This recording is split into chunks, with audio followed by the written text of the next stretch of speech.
Hello and welcome to Minivangelism, the driver's seat, where we talk about the Bible without the kids in the car. If the kids are in the car, let them go do something else, because today we are talking about scandal and preschool violence and sexy Donny Osmond.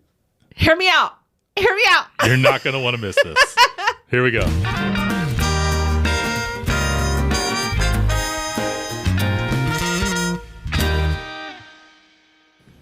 Hello and welcome to Minivangelism, the driver's seat, where we talk about the Bible without the kids in the car. If the kids in the car are in the car, let them listen to something else and stick around, because we are talking about the third portion of the story of Joseph. Yeah, we're at the end. We're at the end. We made it. Yeah, to the trilogy. That's right. So we've talked about where we inherited this story. Yes. Sunday school. Sunday school, the musical, the Bible.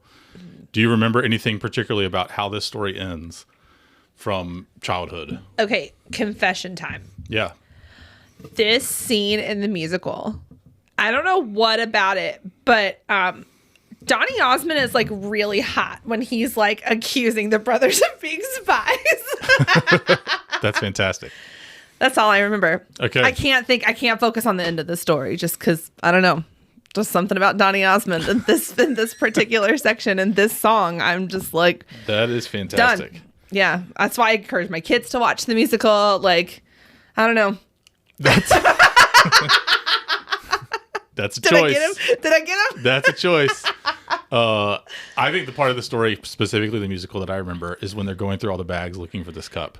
Yes. And they're like, is it Reuben? Reuben? Is it Judah? And then is it Benjamin? And everybody feels really bad for Benjamin because he's usually played by like this little guy. Yeah. Could it possibly be Benjamin? Yeah.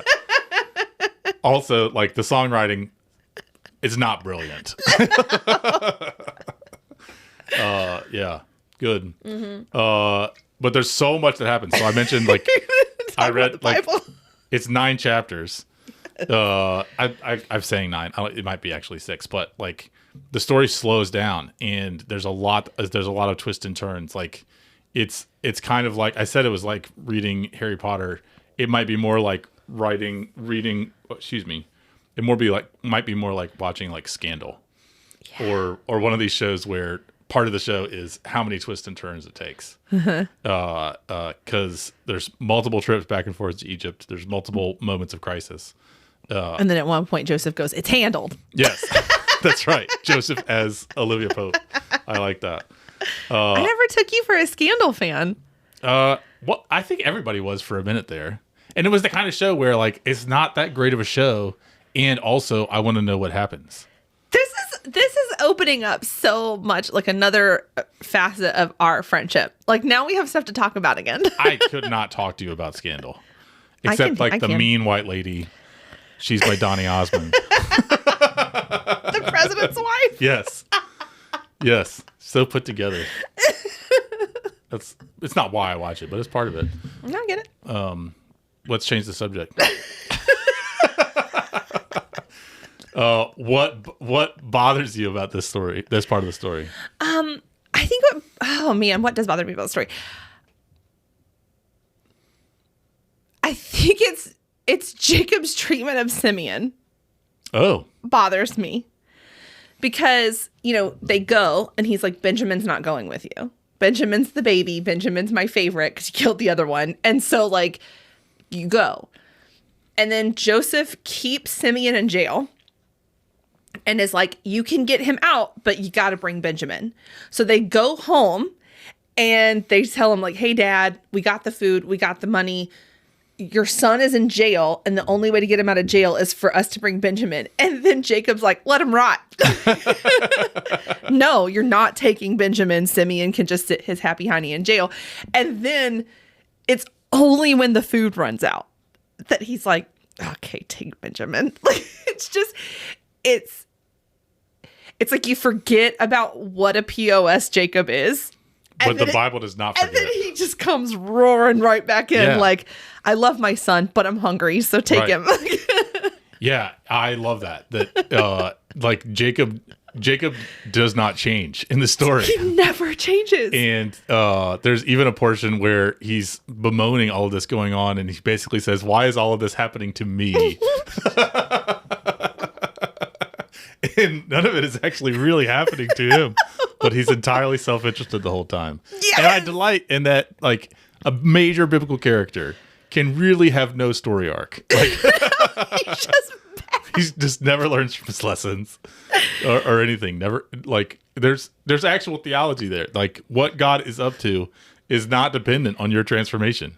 You know, like, it's almost like God blesses the people of Israel in spite of Jacob. Yes. Like, Jacob actively works to not get the blessing. Yeah. And God's like, no, I got a plan. Just let me do it. Yeah. And there's this other thing that I noticed, that Jacob is given the name Israel by God. But in this story, he's called Jacob the whole time until he's on the way to see Joseph. And then the story starts calling him Israel. And part of that is because I think this is when we're getting near to the climax of the story and the holy reunion that's happening. The other is that this is a story that shows us how Israel ends up in Egypt.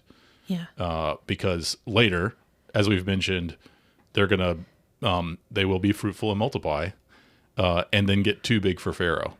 Yeah. And end up being enslaved. So I thought it was neat that the name Israel is used when that journey is actually happening. Yeah. It's kind of like, one of my kids she has a longer name and then a shorter version of the name. And it's like when she's in the shorter version of the name, then we know, like, we just need to get out of the room. Yeah. Yeah. But also, like, when she graduates high school and they call her name, they'll call the long version. Exactly. Yeah. Because it's like the whole person. Yes. This is happening to the whole person. I feel like that's kind of what happens with Jacob / Israel. He's in Jacob mode right now. Yeah. Letting his son rot in prison. Yeah. What bothers you about the story? So part of what's great about the Bible stories is they're not always very tidy, which makes for good literature, I think. But I can't always tell whether Joseph is feeling sad, excited, angry, and we're not really told Jacob's inner thoughts by some omniscient narrator that says as soon as he sees that's right, sorry. Yeah. As soon as Joseph sees his brothers, he knows that he's going to restore his relationship with them, and that shapes his actions. It makes for better literature, but part of me wonders, at what point is Joseph on board with this reconciliation plan that's being played out? What is it that moves him from being angry or grieved to being gracious and kind? Yeah. That happens kind of off stage at some level. And it just bugs me because I'm looking for it. Because I want to know, like, what is it? What's the thing that makes the difference? Yeah. That moves people from being vindictive. He never really looks vindictive, except that he's toying with them. But what moves people from being vindictive grudge holders to gracious reconcilers? Yeah. Because I do want to know how that transformation actually happens. But by leaving it out, the story basically says somehow God did it. Yeah. That there isn't necessarily this decisive moment where that since it happened for Joseph on day 3 of his anger, therefore give your anger 3 days and then you'll probably be forgiving. Like there's it defies us kind of applying it to our life in that way. Instead, it's like, no, this is something God is doing, and you don't get to know how. You just need to trust that God can do it and will. Yeah. Do you think that Joseph knew that it was coming?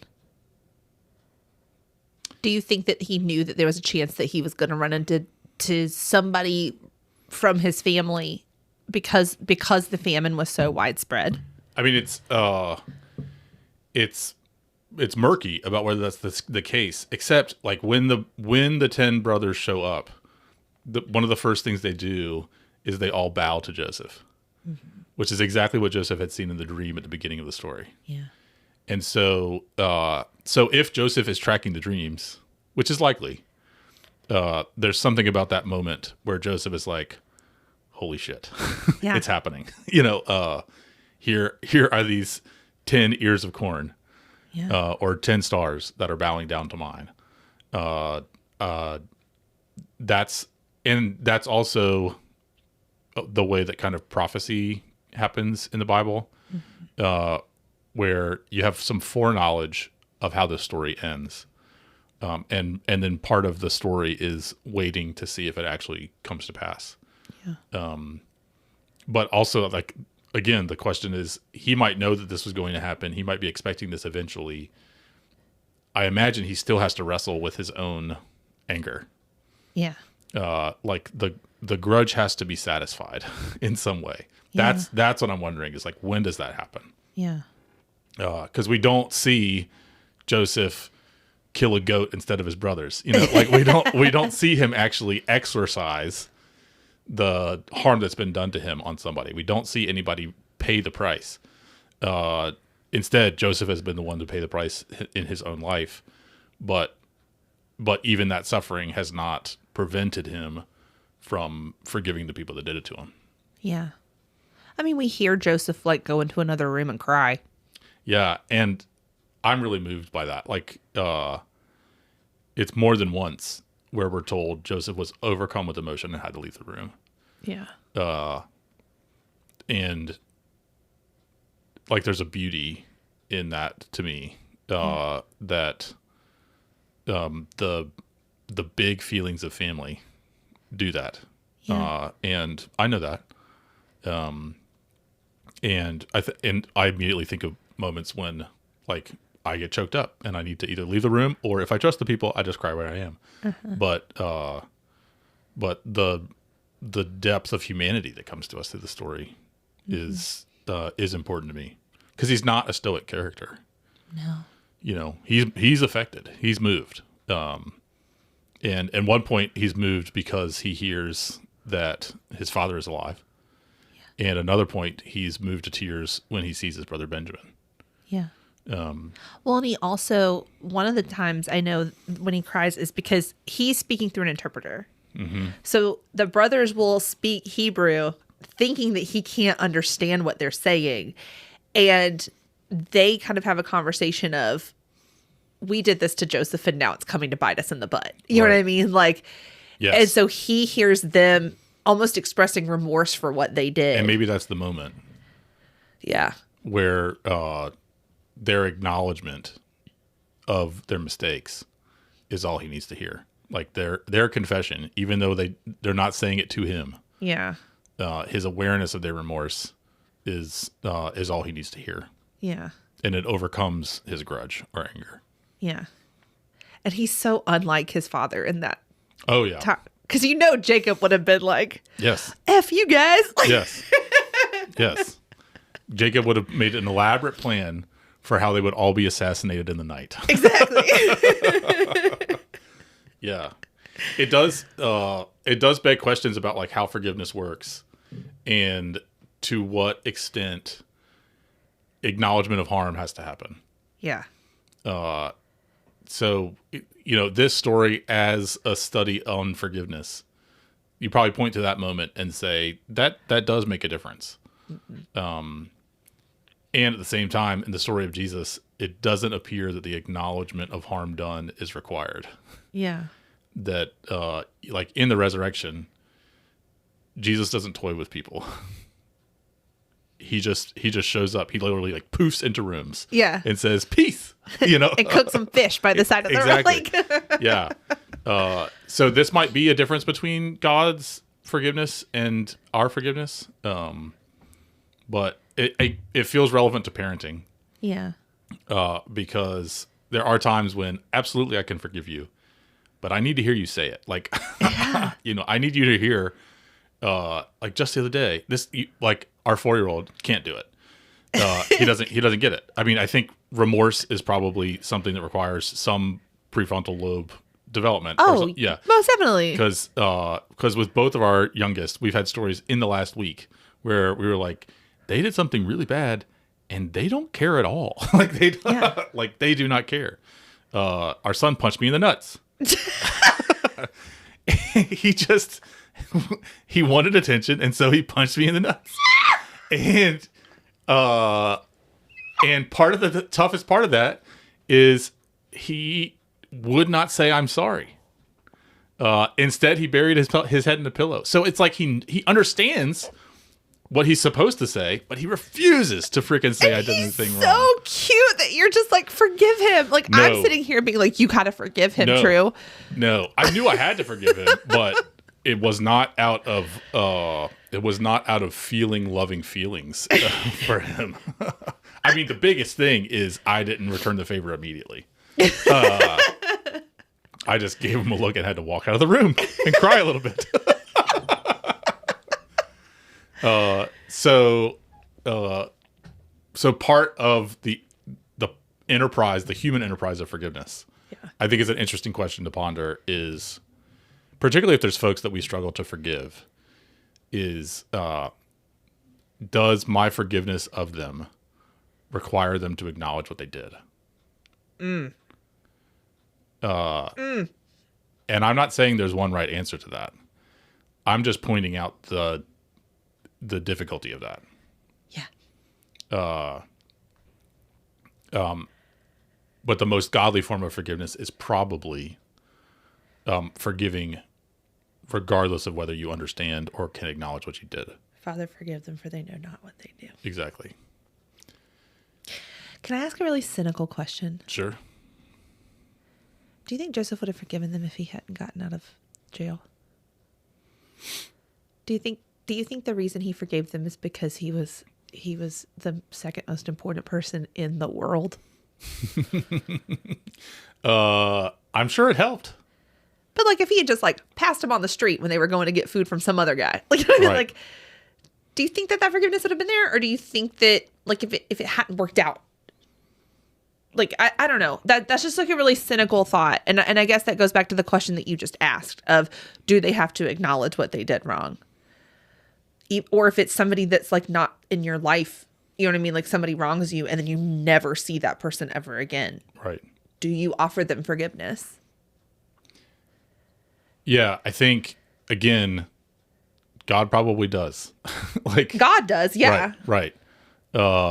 And that can either, but like the Bible, I'm scanning all of the Bible to try to figure out, is there a story where reconciliation happens before like the passage of time, which heals some wounds, and the restoration of fortunes, which heals others? Like the crucifixion.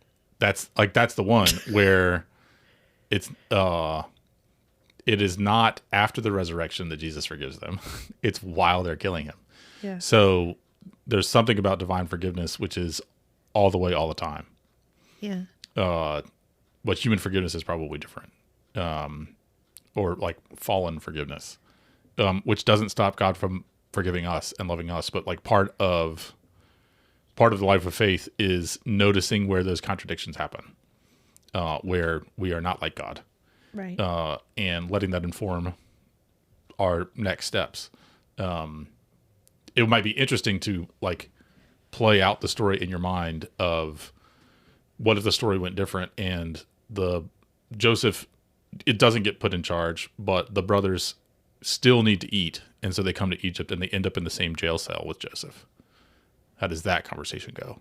Right. That's what I was saying. Like, right. Yeah. And I don't have an answer for that, but I think it's a good thing to ponder, because the likelihood is high that when forgiveness happens, or when an opportunity for forgiveness happens in our lives, we are not Prince Joseph. Yeah. Everything's not all better yet. Yeah. I do think though that time passing can make a huge difference. Not in every case, but like particularly in like interpersonal slights. Like there are stories. There was one article that I read recently about somebody who was bullied in high school. Uh-huh. And grew up and decided to get in touch with those bullies. And in part just because of the time that had passed. Yeah. They had no problem getting quickly to acknowledgement of the harm, an apology, and forgiveness. Yeah. That was not going to happen the day after graduation. But because it was so much time had passed, that made a difference. And so that's why when people say, like, I'm not ready to forgive, part of my pastoral response is, okay. And that doesn't mean it will never happen. But applying time to wounds does make a difference. Yeah. Yeah. So, do we have a normal next question? Well, so I have another question. Okay. And I kind of touched on this last week. And this is big, and you're probably gonna be like, this doesn't matter, but I don't care. It's about destiny and God's plan. Joseph had the dream that the brothers were going to bow down to him before any of this ever happened. Before they decided to kill the dream is what caused them, right? To like hurt him, right? Joseph already had this dream that it was going to happen. And so it's almost like a plan was set in motion and people just happened to make the right decisions for that plan to be in motion. Had Reuben gotten his way and pulled Joseph up out of that pit, would Joseph had ended up in Egypt?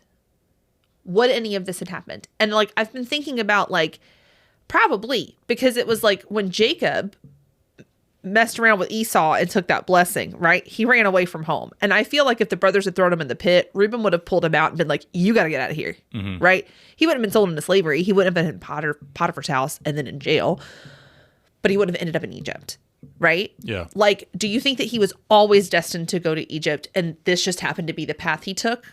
But like all roads ended up in the same place. The answer is yes. I don't think that the destination is necessarily Egypt. I think the destination is not actually a place, it's a people. Because this is a sub-story in the greater story of Genesis of God creating a people that shall not perish from the earth. Right. So that through this people, all nations of the world shall be blessed. What happens in Genesis is that there are repeated stories of God's plan being threatened. Right. And coming to a crossroads or the plan or the people itself being put in jeopardy. And the language Joseph uses at the end of the story is that God got me in this position in order to preserve a remnant from this family. Right. That word remnant comes up in Noah's Ark, comes up in the exile in Isaiah, that based on God's promise, God is always going to keep a few of us around. Right. And that seems to be where God is willing to intervene and make stuff happen. But there's so much other stuff that God seems to allow to take shape the way it wants to take shape. So it's not so much that Joseph was destined to become king so that God could get the people to Israel. It's that this broken family was not going to be allowed to stay broken forever. Right. And if there's going to be a drought, this family can't perish because God has made promises to keep this family alive.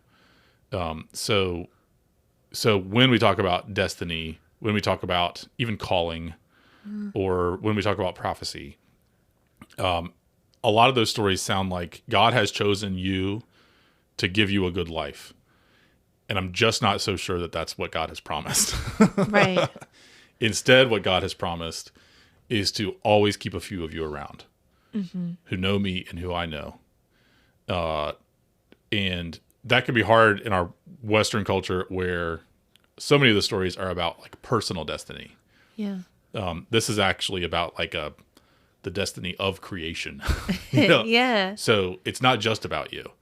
It can become about you when you have a role to play in the preservation of this people or this message or this story. But generations pass away. So it's not like you're never going to die personally. You are. But what's not going to die is me, God, having a people who know me on the earth. So that's kind of my pivot from reading the story and saying, okay, I have to have a dream so I know what's going to happen in my life. Right. That doesn't seem to be where God spends a lot of time. Yeah. It's more like God's the author of this timeline, and he knows how the story ends. Mm-hmm. But we're kind of like, we're writing the middle of it. Right. You know? Because even like we talked last episode about like Judah and Tamar, right? That story ends with Jesus. Mm-hmm. That whole messed up relationship and situation had to happen to get to Jesus. And so, which is, you know, something that God wrote. There's a different way of saying it, though. Yeah. Is that is a thread that God included in the tapestry that brought us Jesus.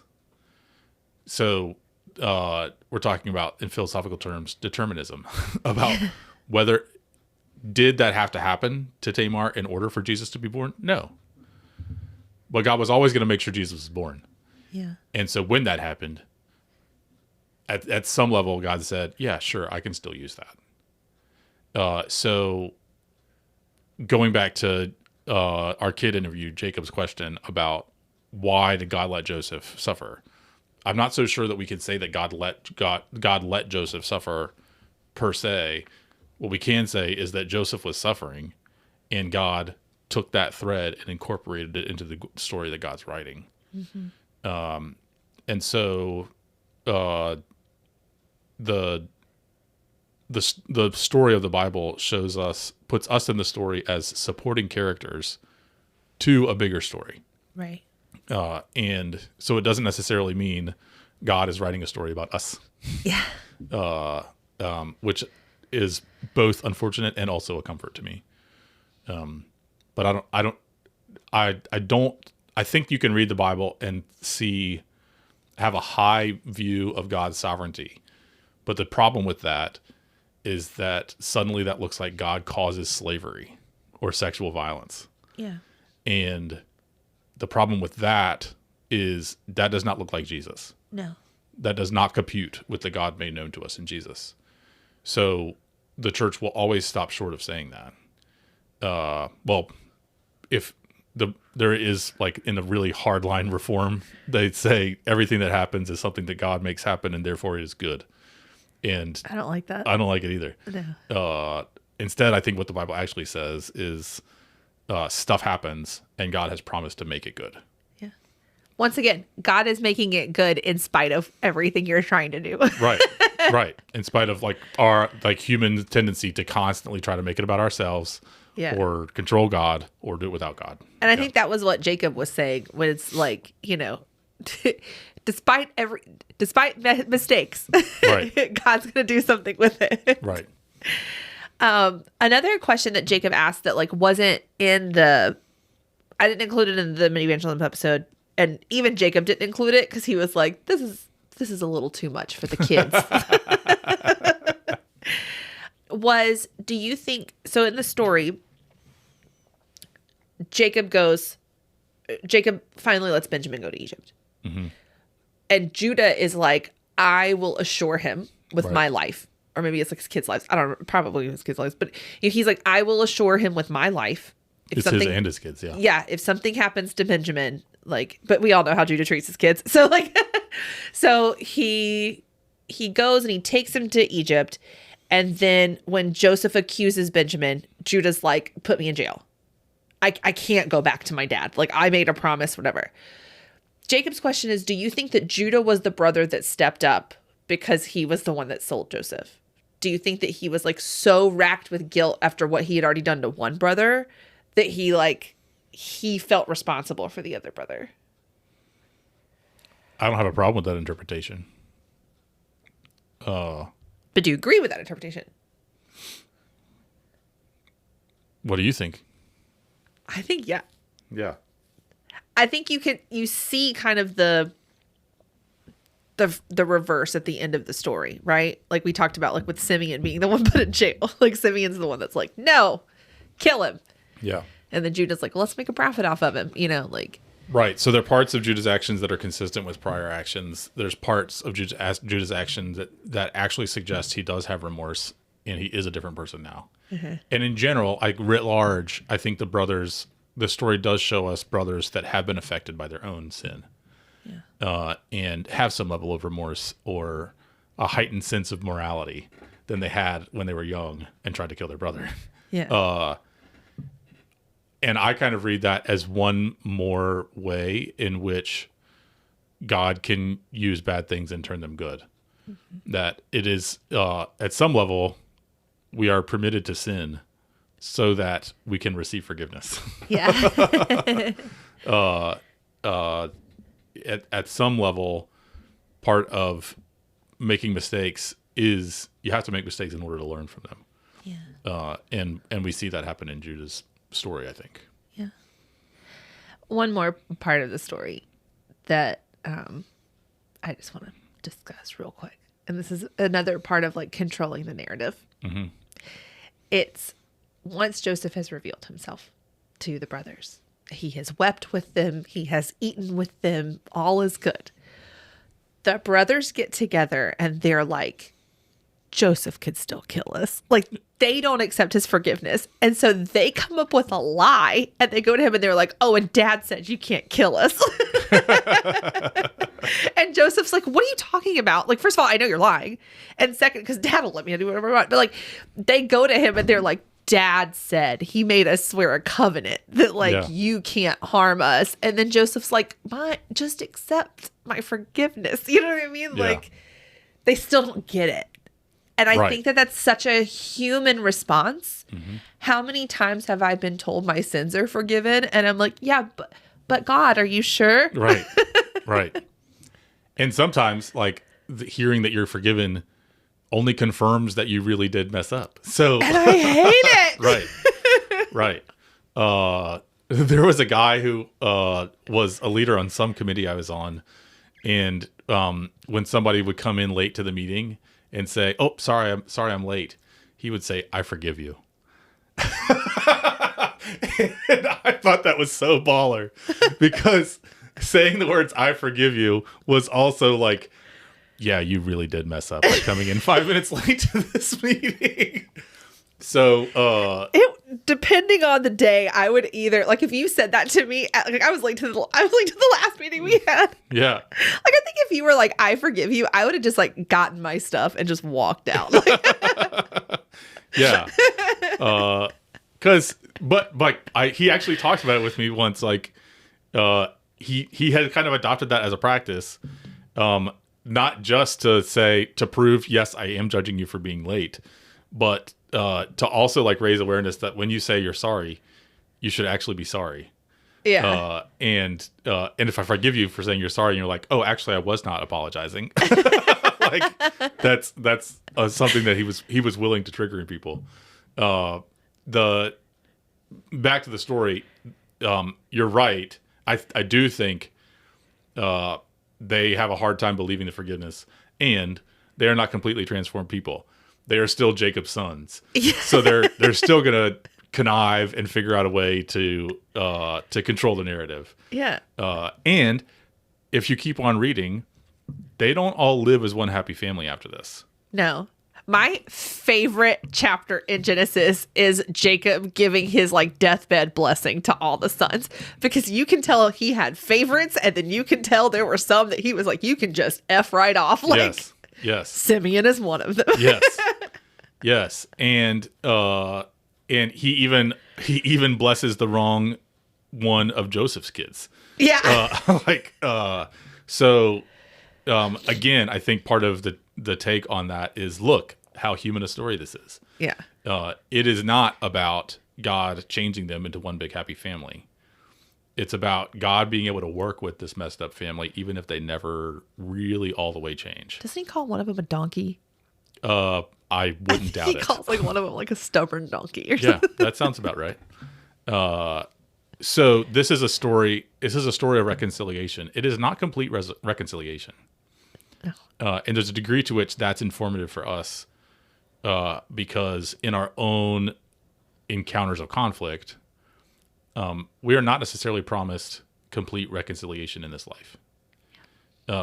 And as somebody who has had to apologize for things, I also have to acknowledge that even if I'm granted forgiveness, it does not mean it's like it never happened.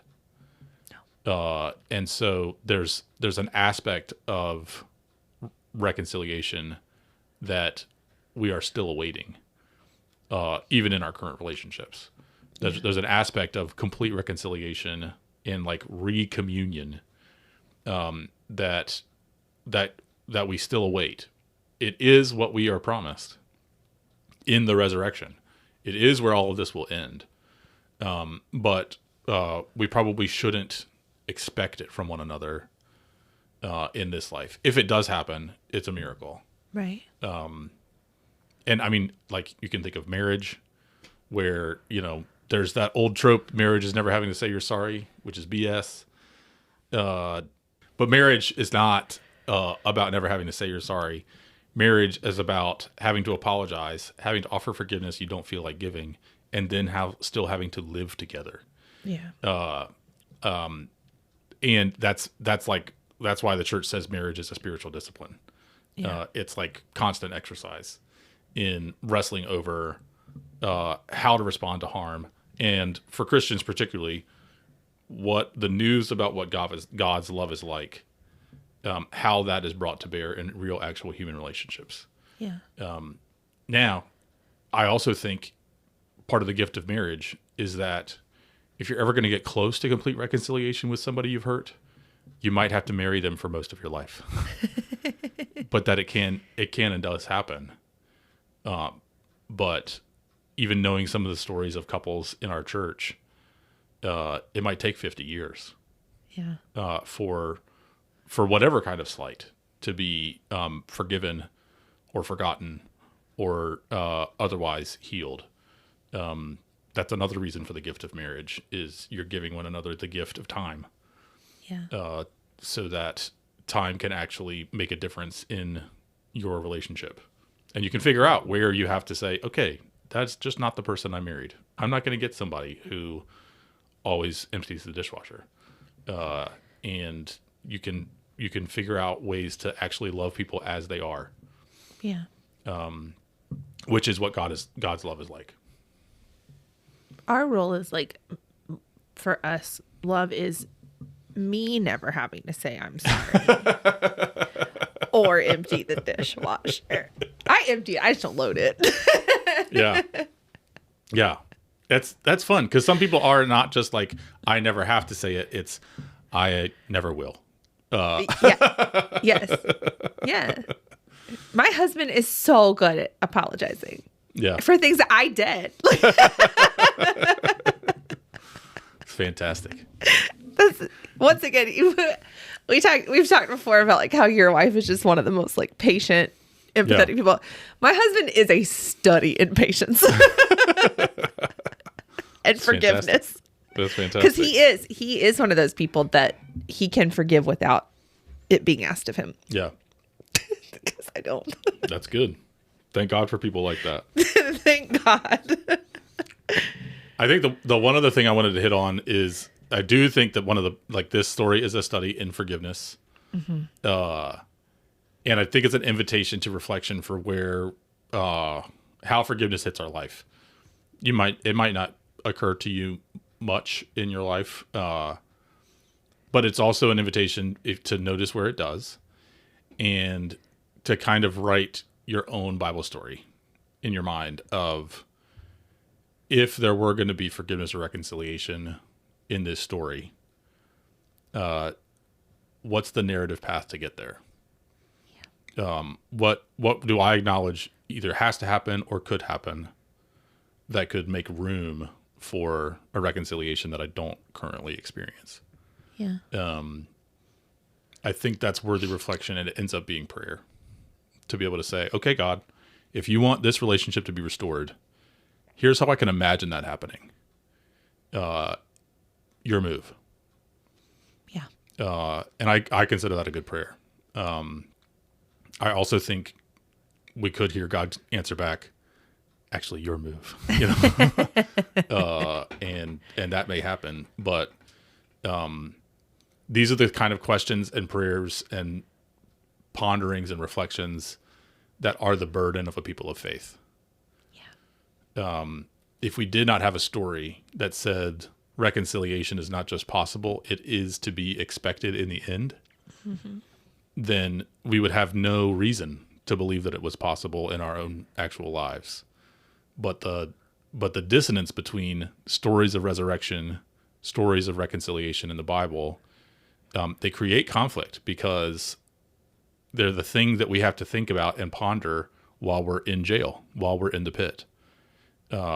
It gives us hope, but it also forces us to be open to a power that's higher than us. Yeah. And we have to, at some point, kind of surrender and say, if this is going to happen, you're going to have to do it. And then acknowledge, if this is going to happen, you are going to have to do it through me. And I acknowledge that that's hard. And I acknowledge that that's just the story that we've got. Yeah. But it can seem impossible. Of course. Like, Of I course. just think about, like, there are some relationships and reconciliations and forgivenesses that I need to dole out that Yeah. it is going to take a literal act of God. Right. For that to happen. Right. Because I know that the person on the other end of that is not going to ask for forgiveness. Right. Right. And I think it's okay to say maybe in the resurrection, but not in my life unless something moves massively. Right. I think that's an okay an okay place for something like that to settle. Mm-hmm. That would be an okay thing for Joseph to say. The prayer that I currently pray is like, God, help me want this. Yeah. Help. I just need to get to a place where I want it. Yeah. And yeah. And either God will do that or God will give you grace to say, I don't need you to want it because I will do it. Yeah. And that is also biblical, Yeah. that I will do the reconciliation to you. Particularly to the extent that God does that kind of thing because God is not going to let us stop God from making all things new. Yeah. God does seem to want to do that with us. But God is also willing to do it without us or in spite of us. And I think that's good news. Yeah. I hate that I have to identify with Jacob in this story. How are you going to talk to your kids about this? After you've recovered from the nut punch, how are you going to talk to your kids about this? It's funny, like when they were younger, the things that they would do that would require an apology were fewer and far between than they are now. Yeah. Like the older they are, the more occasion we have to apologize and offer forgiveness. Well, because they have words now. Right. When they were younger, part of the way we talked about it is occasionally just saying, I forgive you, and saying that instead of it's okay. Yeah. I think that's a technique that sometimes we employ, sometimes we don't. Another way we talk about it is to say, I would like to have an opportunity to forgive you. But if I'm going to forgive you, we need to be able to talk about it. And those words come out of my mouth. We don't necessarily say, remember the story, Yeah. because nobody wants to talk about a freaking story when you just pissed me off really bad. Yeah. Let's open our Bibles. But I am glad that they have this story. And like, I imagine, I feel a little bit of pride that in our families, forgiveness is a word that our kids learn from an early age. Yeah. Because these are stories that we give to kids at an early age. I think if you don't have these stories as a part of the life of your family, forgiveness is not necessarily a part of your household. Right. Now it might be, but I'm thankful that Bible stories like this that we give to children populate their imagination with stories of forgiveness. Yeah. And stories of suffering that doesn't end in suffering. That it grows our kids' imagination so that they have a capacity to even conceive of that kind of thing.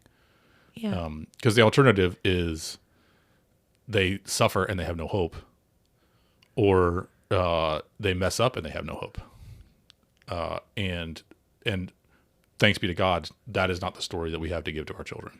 Yeah. What about you?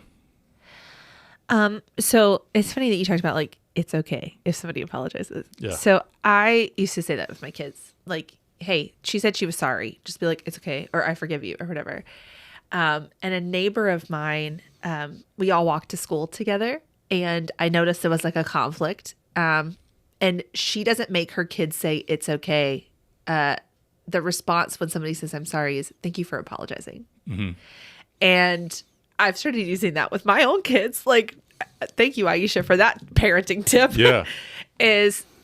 I'm going to acknowledge that you apologized. Right. In my family growing up, it was, I accept your apology. Yeah. But it's not even like I accept it. Just thank you. I acknowledge that it's there, and we're just going to leave it hanging here. Yeah. And what I choose to do with it, I'm going to do it on my timeline. Right.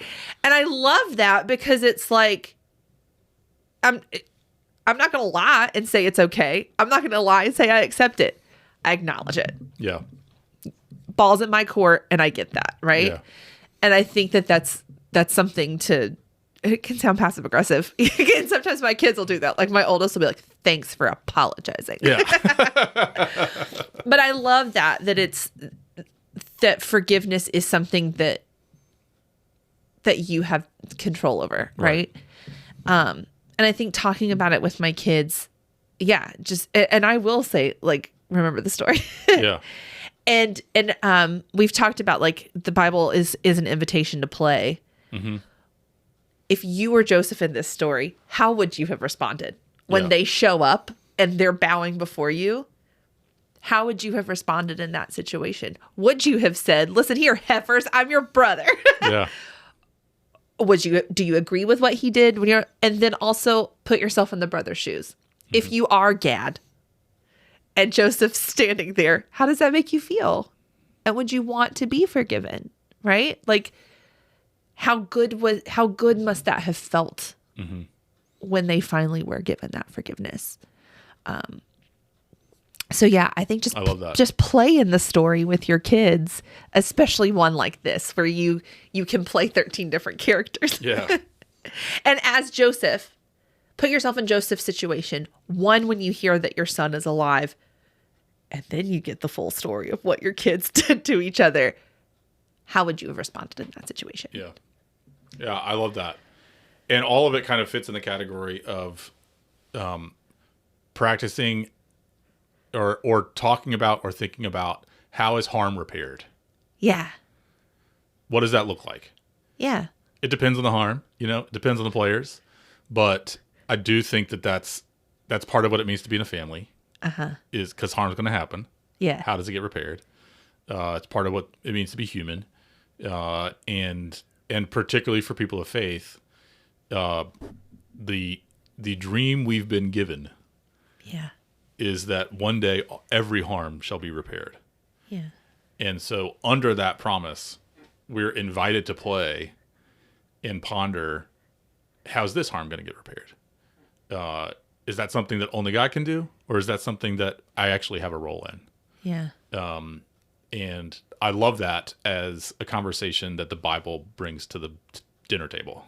You know? Literally. Right. It's at a dinner table. How does harm get repaired? Yeah. And in the story of Jesus, it is one of the answers, one of the ways that God answers the question is, I take the harm from you. Yeah. And if that's true, that's exactly what we need. Yeah. And I think that's the kind of the safety net under the whole conversation. Yeah. Is that God's intent? God would love to lead us to reconciliation in this life. God's intent is to let you know I will take the harm from you. I will bear it with you. I will bear it away.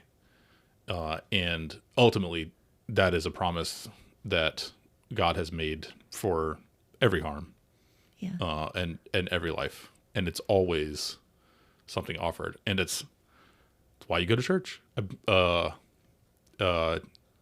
nobody else is going to promise you that. Yeah. You got to go to church so that you can be reminded of that and have a place to put your harm, and the harm you've done to others, and for those to be borne on the cross and indeed borne away. I love that. Yeah. Amen. Amen. All right. All right.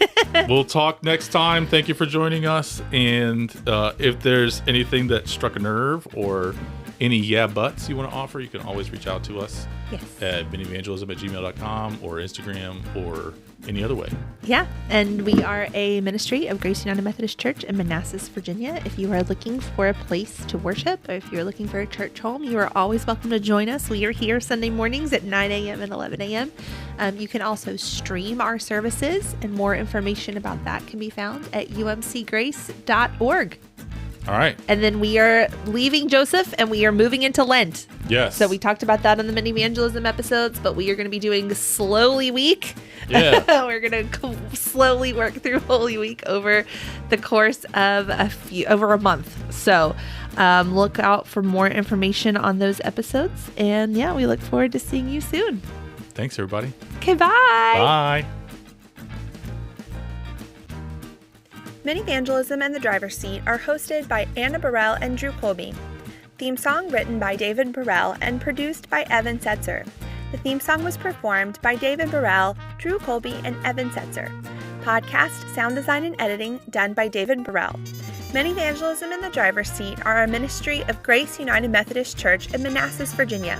For more information, check out umcgrace.org.